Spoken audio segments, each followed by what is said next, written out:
Vamos lá, peregrinos, continuar a resolução do simulado 3 da nossa isolada de direito previdenciário. No vídeo anterior, a gente comentou as questões de número 3 a 5. Nesse vídeo, a gente vai comentar as questões a partir da questão de número 6. Vamos lá, olha aí, questão de número 6. Assinale a alternativa correta a respeito da aposentadoria por idade. Então, aqui a questão trata da aposentadoria por idade. Vamos lá. O valor da aposentadoria por idade do segurado que necessitar da assistência permanente de outra pessoa será acrescido de 25%. Errado. Preste atenção, porque temos aqui uma pegadinha. Esse adicional de 25%, no caso em que o aposentado necessita da assistência permanente de outra pessoa, ele somente é devido ao aposentado por invalidez. Não esqueça, somente há o direito ao adicional de 25% quando se necessita da assistência permanente de outra pessoa, no caso da aposentadoria por invalidez. A alternativa A, portanto, está errada. A alternativa B, ela trata da aposentadoria compulsória. A aposentadoria compulsória, ela pode ser requerida pela empresa quando o segurado completar 70 anos de idade, no caso do homem, 65 anos de idade, no caso da mulher, desde que já tenha sido cumprida a carência. Portanto, a alternativa B está errada porque fala em 65 anos de idade para o homem, 60 para a mulher, quando os limites de idade são 70 anos para o homem, 65 anos para a mulher. Observe que essa aposentadoria compulsória aqui no RGPS, ela é diferente da aposentadoria compulsória dos servidores públicos. Por quê? O servidor público efetivo, quando ele completa 70 anos, ele vai deixar o serviço público necessariamente. Ele vai sair na aposentadoria compulsória. Aqui no RGPS, não é exatamente assim que funciona. Veja, o homem ele passa a ter direito à aposentadoria por idade aos 65 anos, a mulher aos 60, desde que já tenham cumprido a carência. Então, a partir dos 65, 60, eles já podem requerer a aposentadoria por idade. Mas, a partir do momento em que o homem completa 70 anos, a mulher completa 65, se já tiver sido cumprida a carência, a empresa pode requerer a aposentadoria do segurado. A empresa está obrigada a requerer essa aposentadoria? Não. Mas, se ela requerer, a aposentadoria será compulsória para o segurado. E a empresa ela vai ter que pagar para o segurado as parcelas rescisórias, sendo considerada como data da rescisão aquela imediatamente anterior ao início da aposentadoria. Na prática, nenhuma empresa faz isso. Por quê? Porque se ela quiser dispensar o funcionário, ela vai simplesmente dispensá-lo, ela não vai requerer a aposentadoria por ele. E também, na prática, isso não acontece muito porque, na maioria dos casos, quando o segurado obtém o direito à aposentadoria, ele já requer essa aposentadoria porque ele sabe que o fato de obter a aposentadoria por idade não impede que ele continue trabalhando. Ok? Então a alternativa B está errada. O erro é exatamente o que? Os limites de idade. A questão fala em 65 e 60, mas a gente acabou de ver que eles são de 70 a 65. Letra C. João trabalhou como empregado urbano durante 60 meses. Logo em seguida, passou a trabalhar como empregado rural. Após 120 meses de trabalho como empregado rural, João completou 60 anos de idade. Nestas condições, João possui direito à aposentadoria por idade. Está errado. Está errado por quê?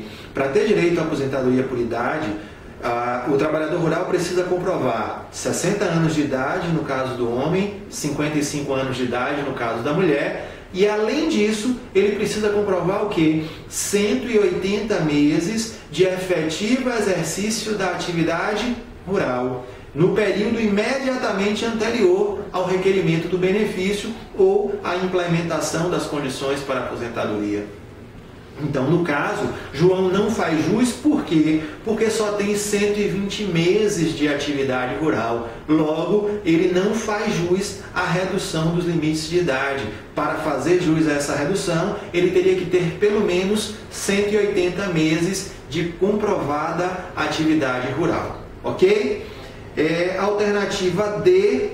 O segurado garimpeiro, ele pode se aposentar aos 60 anos de idade, se homem, e aos 55, se mulher, ainda que exerça a sua atividade com auxílio de empregados permanentes. Está falso esse ponto. Veja, o garimpeiro, primeira coisa importante que você deve lembrar, o garimpeiro, ele é sempre contribuinte individual. O garimpeiro, ele não é segurado especial. Porém, de acordo com a Constituição, ele pode se aposentar, assim como os trabalhadores rurais. O garimpeiro pode se aposentar aos 60 anos, no caso do homem, aos 55 no caso da mulher, desde que trabalhe em regime de economia familiar. E a gente sabe que no regime de economia familiar não se admite a contratação de empregados permanentes. Portanto, a alternativa D está errada. Olha aí, a alternativa E, a perda da qualidade de segurado não afeta o direito à aposentadoria por idade, desde que se demonstre o cumprimento dos requisitos necessários à concessão do benefício. Verdade. A gente sabe que a perda da qualidade de segurado, ela não afeta o direito às aposentadorias por idade, por tempo de contribuição e especial, desde que o segurado comprove que cumpriu os requisitos necessários para a obtenção das aposentadorias. Então, ficamos aí na questão de número 6, o gabarito é a letra E. Questão de número 7, olha só. Osvaldo, segurado contribuinte individual, paga religiosamente suas contribuições mensais, tendo como base de incidência a renda mensal auferida. Certo dia, sentiu fortes dores na perna esquerda, e essas dores o deixaram impossibilitado de exercer suas atividades laborais. Passados alguns dias, o mesmo deu entrada em benefício do RGPS. Em relação à situação, marque a alternativa correta. Olha, primeira coisa que a gente precisa saber, qual seria o benefício devido neste caso? O benefício é o auxílio doença, que é devido ao segurado que fica temporariamente incapacitado para o exercício da sua atividade habitual. Portanto, o benefício a ser requerido por Osvaldo seria o auxílio doença. Aqui a gente vê que na alternativa A se fala em auxílio acidente. Ora, não é o caso. Auxílio acidente é devido quando o segurado, depois da consolidação das lesões decorrentes de um acidente de qualquer natureza, ele venha ficar com uma sequela definitiva que lhe reduz a capacidade laboral. Não é o caso da questão. O benefício devido ao Osvaldo é o auxílio doença. E veja, depois da MP 664, houve modificações aí no termo de início do auxílio doença. Vamos lá. Para o segurado empregado, o auxílio doença passou a ser devido a partir do 31º dia de afastamento. Isso porque a empresa está obrigada a pagar a remuneração do empregado correspondente aos 30 primeiros dias de afastamento.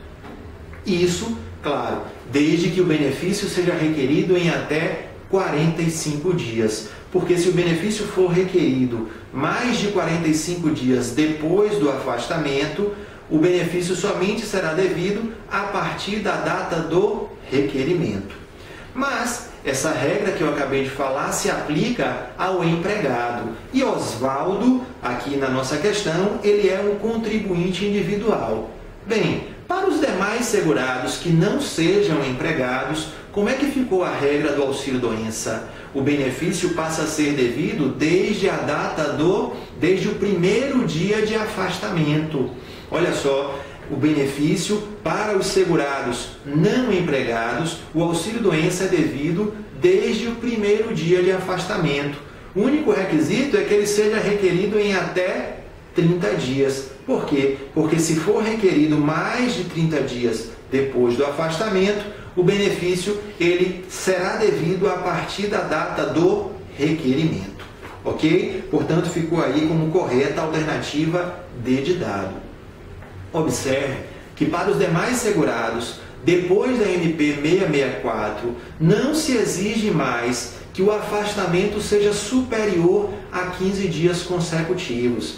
Depois da MP 664, para os segurados não empregados, o auxílio-doença é devido ainda que o afastamento seja inferior a 15 dias consecutivos. E ele vai ser devido, o benefício vai ser devido desde a data do afastamento. O único requisito é o requerimento dentro de um prazo de 30 dias. Lembrando, se o requerimento for feito mais de 30 dias depois, o benefício será devido a partir da data do requerimento. Portanto, questão de número 7 ficou aí como correta a alternativa D de dado. Questão de número 8 trata do tema salário de contribuição. Para respondê-la, fique atento ao artigo 28 da Lei 8.212. É ali que esta lei trata do salário de contribuição.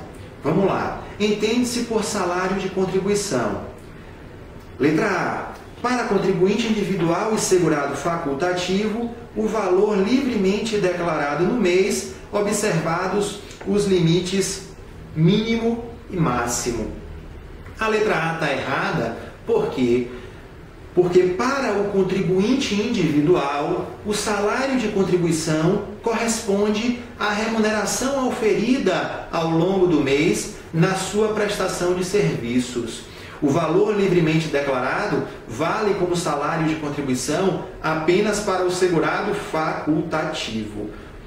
A alternativa A, portanto, está errada. Olha aí a alternativa B. Para o empregado doméstico, a remuneração formalmente registrada na CTPS, que é a Carteira de Trabalho e Previdência Social. Até aí, a alternativa está correta. O erro vem justamente nessa parte final, quando ela afirma não incidindo contribuições sobre valores diretamente pagos em dinheiro, desde que clara e inequivocamente assim tenha sido ajustado. Olha, o patrão e o empregado doméstico, eles não podem ajustar, eles não podem combinar que não incide contribuição sobre determinada parcela. Isso porque a contribuição previdenciária é uma espécie de tributo, e tributo é devido nos termos da lei. Então não podem as duas partes não podem simplesmente combinar e dizer, olha, sobre essa parcela aqui que eu estou te pagando em dinheiro, não incide contribuição, porque isso não está previsto, isso não é permitido pela lei. A alternativa B, portanto, está errada. Alternativa C. Para empregado e autônomo, o salário auferido em uma ou mais empresas. Veja, está errada essa alternativa C. Por quê? Porque, segundo o artigo 28 da Lei 8.212, o salário de contribuição corresponde à remuneração auferida. A expressão remuneração é mais ampla do que salário. Na expressão remuneração estão incluídas, além do salário, as gorjetas e todos os ganhos habituais do trabalhador. Todos os valores que o trabalhador recebe como forma de contraprestação pelo seu trabalho, tá? Eles estão incluídos no conceito de remuneração, que, portanto, é mais amplo do que simplesmente o salário. Ok? O salário que é entendido como aquela contraprestação paga diretamente pelo empregador ao seu funcionário. Remuneração é mais amplo, o termo remuneração é mais amplo do que simplesmente salário e por isso a alternativa C está errada.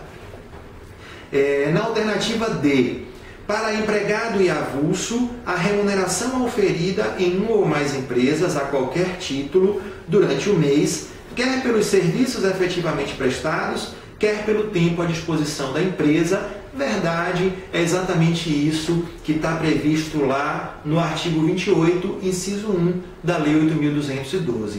Para você compreender melhor a diferença entre remuneração e salário, lembre-se, temos uma série de parcelas que não são propriamente salário, mas que estão incluídas no conceito de remuneração. Por exemplo, os adicionais, o adicional de insalubridade, o adicional de periculosidade, a hora extra. Ora, embora não sejam propriamente salário, todos se incluem no conceito de remuneração, ok? E a alternativa é, olha lá, para empregado e avulso, a remuneração oferida em uma ou mais empresas a qualquer título e valor durante o mês, exclusivamente pelos serviços efetivamente prestados. A alternativa é, está errada, a gente sabe que o salário de contribuição corresponde aos ganhos pelos serviços efetivamente prestados ou pelo tempo à disposição do empregador ou tomador de serviços. Esse valor recebido pelo tempo à disposição, ele também integra o salário de contribuição. Questão 8, portanto, ficou como correta a alternativa D de dado. Olha aí a questão de número 9, que trata dos dependentes do segurado perante o regime geral de previdência social. Questão 9, olha lá, item 1. Os dependentes de uma mesma classe concorrem ao benefício em condições de igualdade. Verdade. Os dependentes de uma mesma classe, eles vão dividir o benefício em partes iguais.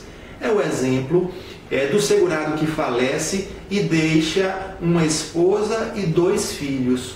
Ora, são 3 dependentes, todos eles da classe 1, todos eles da mesma classe. O que é que vai acontecer? O benefício vai ser dividido em 3 partes iguais, uma parte para cada um dos dependentes. Olha o item 2. A existência de dependente de uma classe não exclui do direito às prestações os dependentes da classe seguinte. Isso está falso. A gente sabe que se houver dependentes de uma classe, isso exclui o direito dos dependentes das classes seguintes.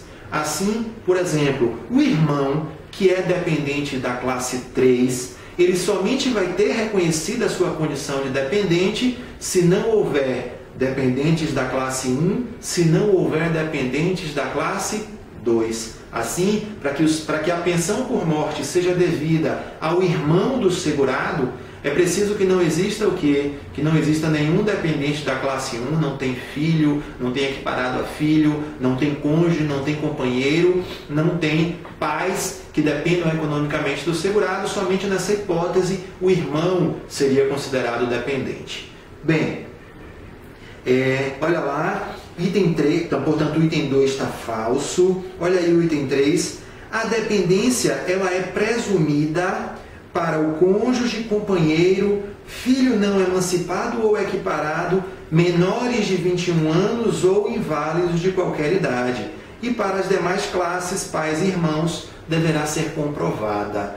Pegadinha, essa alternativa está falsa. Está falsa por quê? Porque ela inclui no rol de pessoas que têm a dependência presumida, ela inclui o equiparado a filho. Primeiro, quem são os equiparados a filho? Podem ser equiparados a filho o enteado e o menor sob tutela, desde que haja uma declaração por escrito do segurado reconhecendo essa equiparação e desde que seja comprovada a dependência econômica. Enteados e menores sob tutela somente serão considerados dependentes se comprovarem a dependência econômica. Eles são, portanto, uma exceção. Por que são exceção? Estão lá na classe 1, mas a dependência econômica deles não é presumida. Item 4, olha lá, reverterá em favor dos demais a parte daquele cujo direito à pensão cessar, mas sem o acréscimo da correspondente cota individual de 20%. O item está errado exatamente por essa parte final. Para que você compreenda por que ele está errado, você precisa primeiro lembrar da regra de cálculo da pensão por morte. depois da MP 664, o cálculo da pensão por morte ele é feito da seguinte forma. A gente parte aí de 50% do valor da aposentadoria que o segurado recebia ou do valor da aposentadoria por invalidez e a gente vai adicionar 10% a cada dependente. Assim, se o segurado faleceu e deixou 2 dependentes, o percentual da renda mensal da pensão por morte vai ser de quanto? Vai ser de 50% mais 10% a cada dependente, sendo 2 dependentes, 20%.